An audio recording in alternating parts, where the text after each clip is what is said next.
ब्रह्मा कुमारीज के executive secretary राजयोगी मृत्युंजय जी, राजयोगिनी बहन मोहिनी जी, बहन चंद्रिका जी, ब्रह्मा कुमारी की अन्य सभी बहनें, देवियों और सज्जनों, और यहां उपस्थित सभी साधक साधिकाएं। कुछ स्थल ऐसे होते हैं जिनमें अपनी एक अलग चेतना होती है, ऊर्जा का अपना ही एक अलग प्रवाह होता है। ये ऊर्जा उन महान व्यक्तित्वों की होती है जिनकी तपस्या से वन, पर्वत, पहाड़ भी जागृत हो उठते हैं। मानवीय प्रेरणाओं का केंद्र बन जाते हैं। माउंट आबू की आभा भी दादा लेखराज और उन जैसे अनेकों सिद्ध व्यक्तित्वों की वजह निरंतर बढ़ती रही है। आज इस पवित्र स्थान से ब्रह्मा कुमारी संस्था के द्वारा आजादी के अमृत महोत्सव से स्वर्णिम भारत की ओर एक बहुत बड़े अभियान का प्रारंभ हो रहा है। इस कार्यक्रम में स्वर्णिम भारत के लिए भावना भी है, साधना भी है। इसमें देश के लिए प्रेरणा भी है और ब्रह्मा कुमारियों के प्रयास भी हैं। मैं देश के संकल्पों के साथ, देश के सपनों के साथ निरंतर जुड़े रहने के लिए ब्रह्मा कुमारी परिवार का बहुत बहुत अभिनंदन करता हूं। आज के इस कार्यक्रम में दादी जानकी, राजयोगिनी दादी हृदय मोहिनी जी सशरीर हमारे बीच उपस्थित नहीं है। मुझ पर उनका बहुत स्नेह था। आज के इस आयोजन पर मैं उनका आशीर्वाद भी महसूस कर रहा हूं। साथियों, जब संकल्प के साथ साधना जुड़ जाती है, जब मानव मात्र के साथ हमारा मम भाव जुड़ जाता है, अपनी व्यक्तिगत उपलब्धियों के लिए इदम न मम यह भाव जागने लगता है, तो समझिए हमारे संकल्पों के जरिए एक नए कालखंड का जन्म होने वाला है, एक नया सवेरा होने वाला है।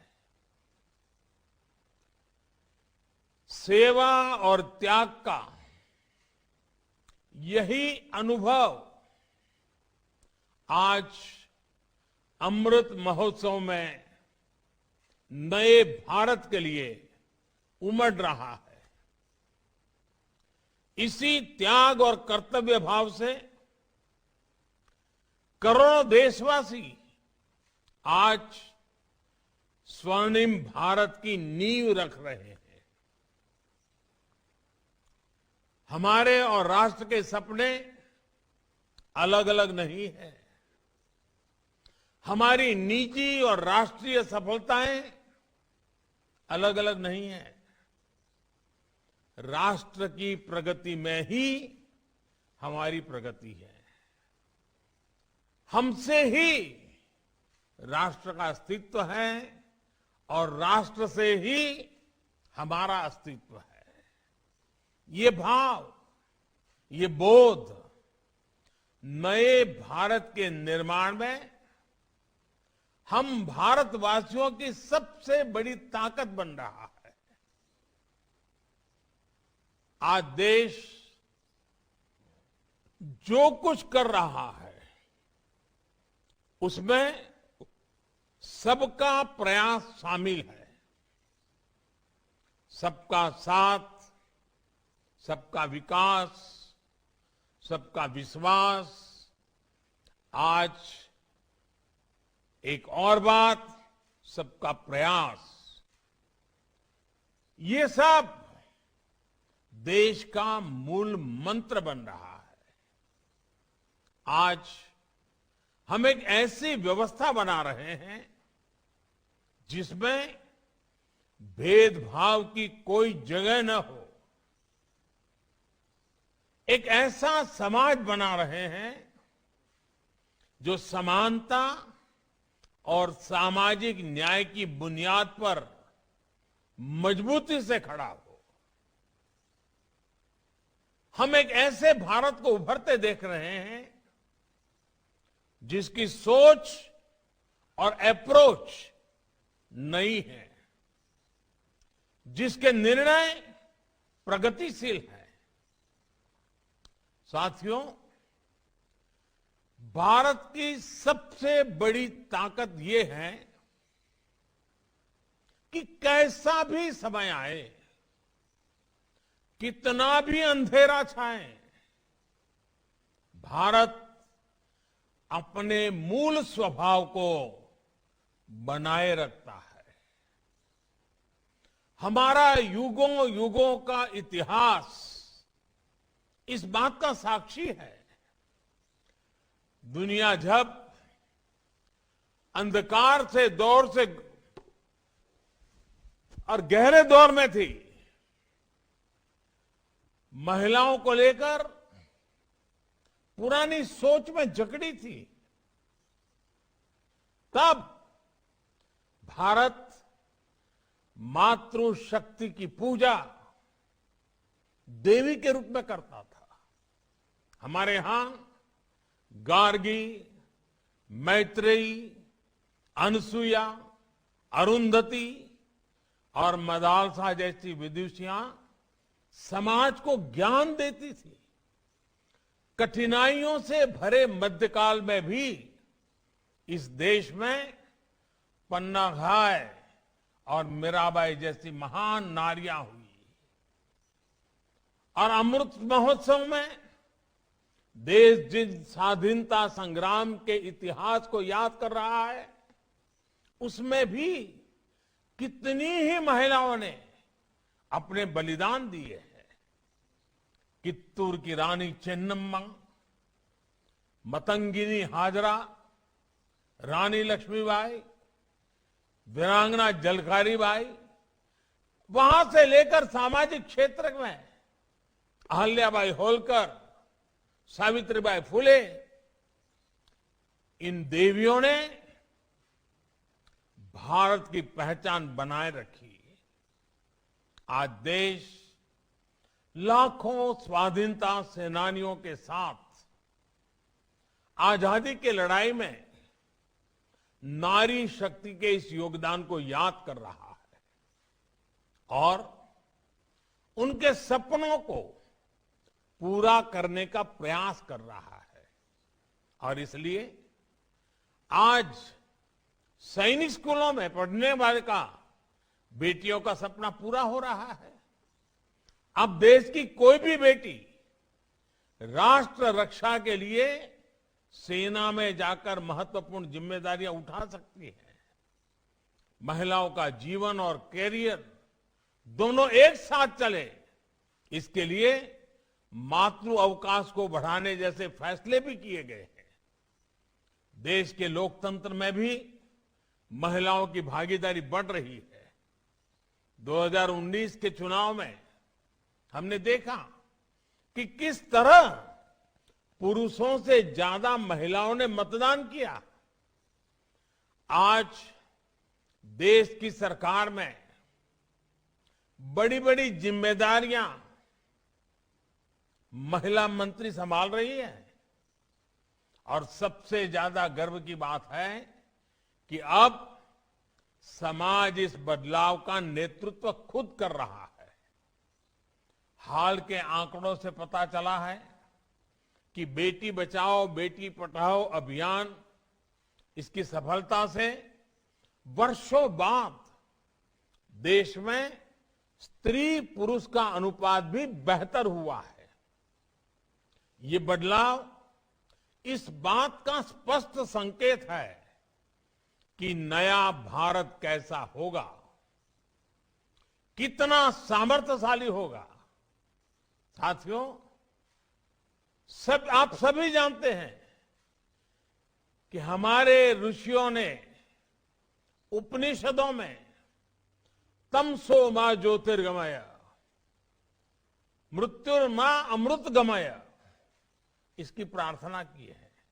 यानी हम अंधकार से प्रकाश की ओर बढ़ें, मृत्यु से परेशानियों से अमृत की ओर बढ़ें। अमृत और अमरत्व का रास्ता बिना ज्ञान के प्रकाशित नहीं होता। इसलिए अमृत काल के ये समय हमारे ज्ञान, शोध और इनोवेशन का समय है।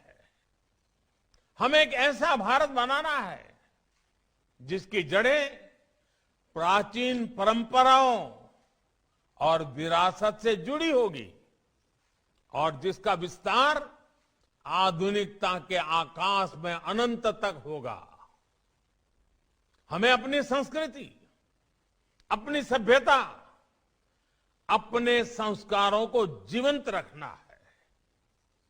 अपनी आध्यात्मिकता को, अपनी विविधता को संरक्षित और संवर्धित करना है और साथ ही टेक्नोलॉजी, इंफ्रास्ट्रक्चर, एजुकेशन, हेल्थ की संस्थाओं को निरंतर आधुनिक भी बनाना है। देश के इन प्रयासों में आप सभी की, ब्रह्मा कुमारी जैसी आध्यात्मिक संस्थाओं की बड़ी भूमिका है। मुझे खुशी है कि आप आध्यात्म के साथ साथ शिक्षा, स्वास्थ्य और कृषि जैसे कई क्षेत्रों में कई बड़े बड़े काम कर रहे हैं और आज जिस अभियान को आरंभ कर रहे हैं आप उसे ही आगे बढ़ा रहे हैं। अमृत महोत्सव के लिए आपने कई लक्ष्य भी तय किए हैं। आपके ये प्रयास देश को अवश्य एक नई ऊर्जा देंगे, नई शक्ति देंगे। आज देश किसानों को समृद्ध और आत्मनिर्भर बनाने के लिए ऑर्गेनिक फार्मिंग और नेचुरल फार्मिंग, प्राकृतिक खेती की दिशा में प्रयास कर रहा है। खान पान, आहार की शुद्धता को लेकर हमारी ब्रह्मा कुमारी बहनें समाज को लगातार जागरूक करती रही है। लेकिन गुणवत्तापूर्ण आहार के लिए गुणवत्तापूर्ण उत्पादन भी जरूरी है। इसलिए ब्रह्मा कुमारी नेचुरल फार्मिंग को प्रमोट करने के लिए, प्राकृतिक खेती को बढ़ावा देने के लिए एक बहुत बड़ी प्रेरणा बन सकती है। कुछ गांवों को प्रेरित करके ऐसे मॉडल खड़े किए जा सकते हैं। इसी तरह क्लीन एनर्जी के और पर्यावरण के क्षेत्र में भी दुनिया को भारत से बहुत अपेक्षाएं हैं। आज क्लीन एनर्जी के कई विकल्प विकसित हो रहे हैं। इसे लेकर भी जन जागरण के लिए बड़े अभियान की जरूरत है। ब्रह्मा कुमारी ने तो सोलर पावर के क्षेत्र में सबके सामने एक उदाहरण रखा है। कितने ही समय से आपके आश्रम की रसोई में सोलर पावर से खाना बनाया जा रहा है। सोलर पावर का इस्तेमाल ज्यादा से ज्यादा लोग करें, इसमें भी आपका बहुत सहयोग हो सकता है। इसी तरह आप सभी आत्मनिर्भर भारत अभियान को भी गति दे सकते हैं। वोकल फॉर लोकल, स्थानीय उत्पादों को प्राथमिकता देकर इस अभियान में मदद हो सकती है। साथियों, अमृत काल का ये समय सोते हुए सपने देखने का नहीं, बल्कि जागृत होकर अपने संकल्प पूरे करने का है। आने वाले 25 साल परिश्रम की पराकाष्ठा, त्याग, तप, तपस्या के 25 वर्ष हैं। सैकड़ों वर्षों की गुलामी में हमारे समाज ने जो गंवाया है, ये 25 वर्ष का कालखंड उसे दोबारा प्राप्त करने का है। इसलिए आजादी के इस अमृत महोत्सव में हमारा ध्यान भविष्य पर ही केंद्रित होना चाहिए। साथियों, हमारे समाज में एक अद्भुत सामर्थ्य है। ये एक ऐसा समाज है जिसमें चिर पुरातन और नित्य नूतन व्यवस्था है। हालांकि इस बात से कोई इनकार नहीं कर सकता कि समय के साथ कुछ बुराइयां व्यक्ति में भी, समाज में भी और देश में भी प्रवेश कर जाती है। जो लोग जागृत रहते हुए इन बुराइयों को जान लेते हैं, वो इन बुराइयों से बचने में सफल हो जाते हैं। ऐसे लोग अपने जीवन में हर लक्ष्य प्राप्त कर पाते हैं।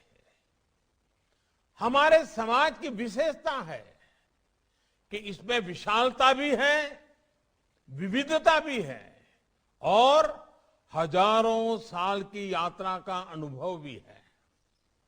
इसलिए हमारे समाज में बदलते हुए युग के साथ अपने आप को ढालने की एक अलग ही शक्ति है, एक इनहेरेंट स्ट्रेंथ है।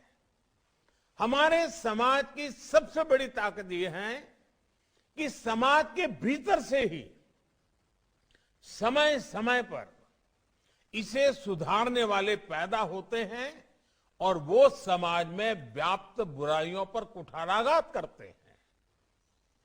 हमने ये भी देखा है कि समाज सुधार के प्रारंभिक वर्षों में अक्सर ऐसे लोगों को विरोध का भी सामना करना पड़ता है, कई बार तिरस्कार भी सहना पड़ता है। लेकिन ऐसे सिद्ध लोग समाज सुधार के काम से पीछे नहीं हटते, वो अडिग रहते हैं। समय के साथ समाज भी उनको पहचानता है, उनको मान सम्मान देता है और उनकी सीखों को आत्मसात भी करता है। इसलिए साथियों, हर युग के कालखंड के मूल्यों के आधार पर समाज को सजग रखना, समाज को दोष मुक्त रखना, ये बहुत अनिवार्य है और निरंतर करने वाली प्रक्रिया है। उस समय की जो भी पीढ़ी होती है, उससे ये दायित्व निभाना ही होता है। व्यक्तिगत तौर पर हम लोग संगठन के तौर पर भी ब्रह्मा कुमारी जैसे लाखों संगठन ये काम कर रहे हैं, लेकिन हमें ये भी मानना होगा कि आजादी के बाद के 75 वर्षों में हमारे समाज में, हमारे राष्ट्र में एक बुराई सबके भीतर घर कर गई है। ये बुराई है अपने कर्तव्यों से विमुख होना, अपने कर्तव्यों को सर्वोपरि न रखना।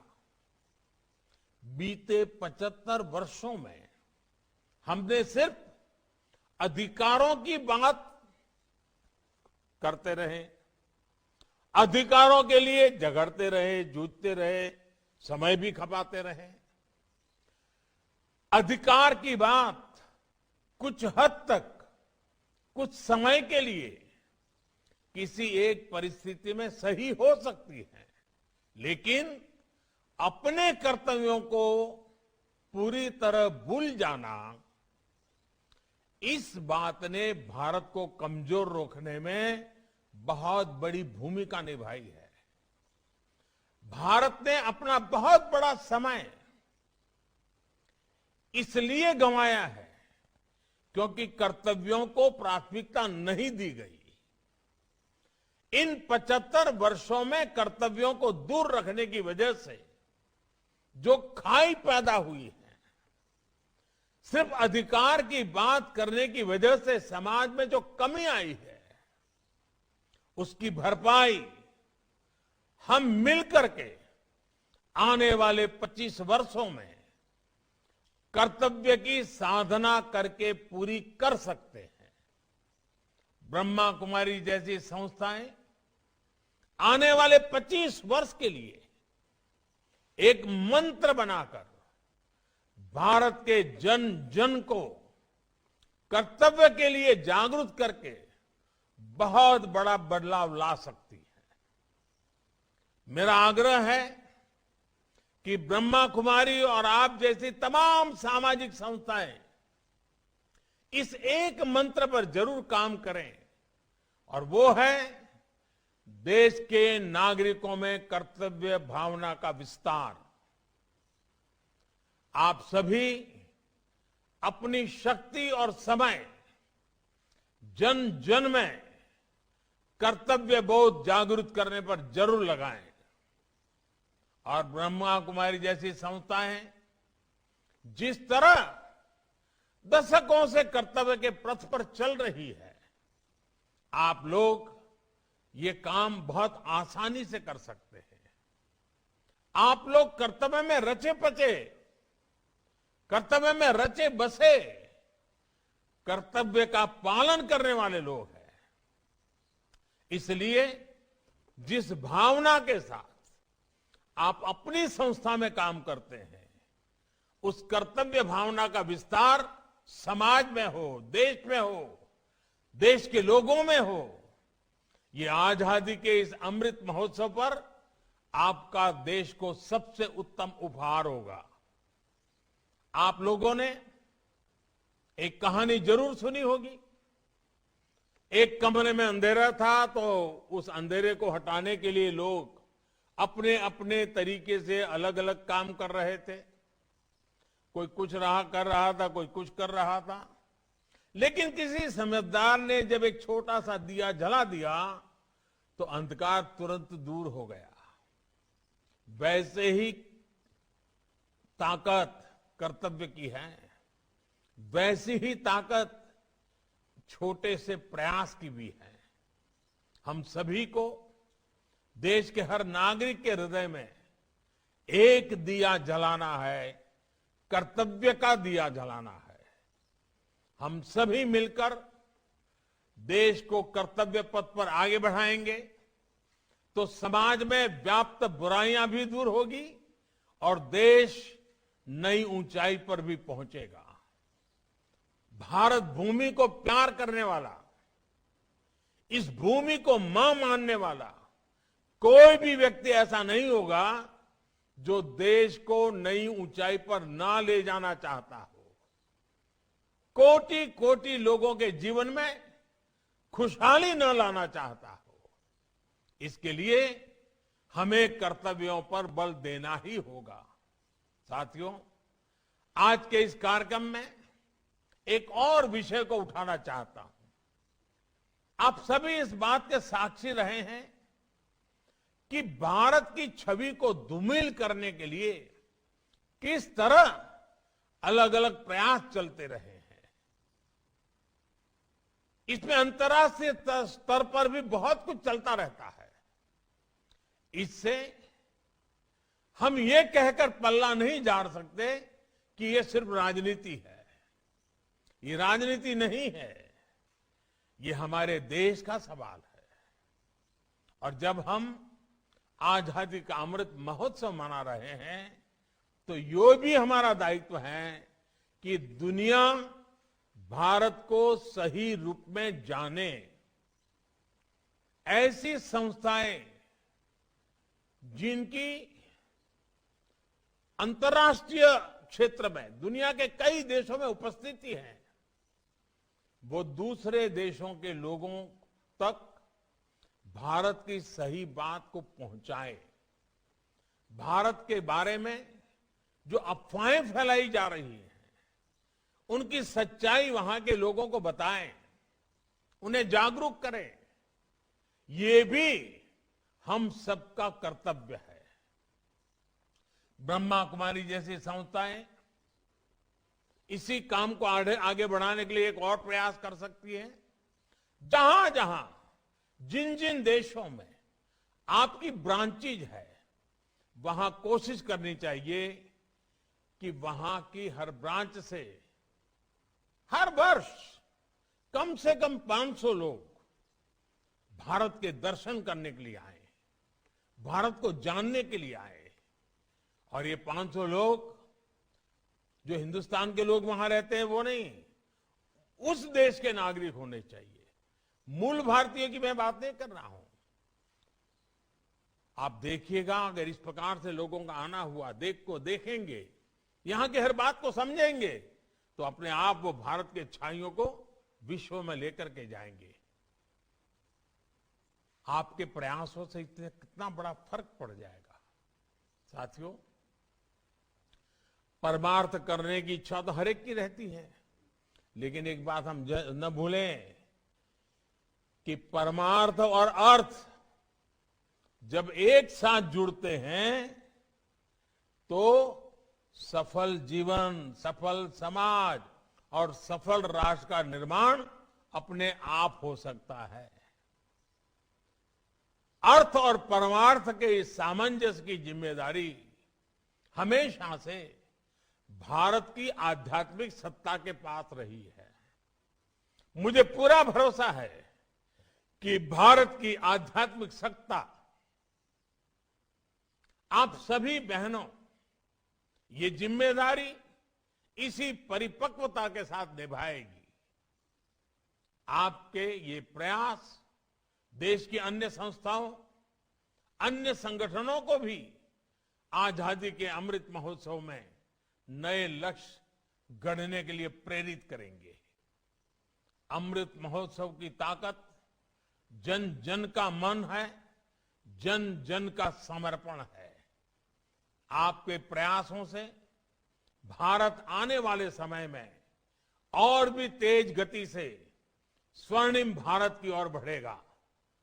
इसी विश्वास के साथ आप सभी का बहुत बहुत धन्यवाद।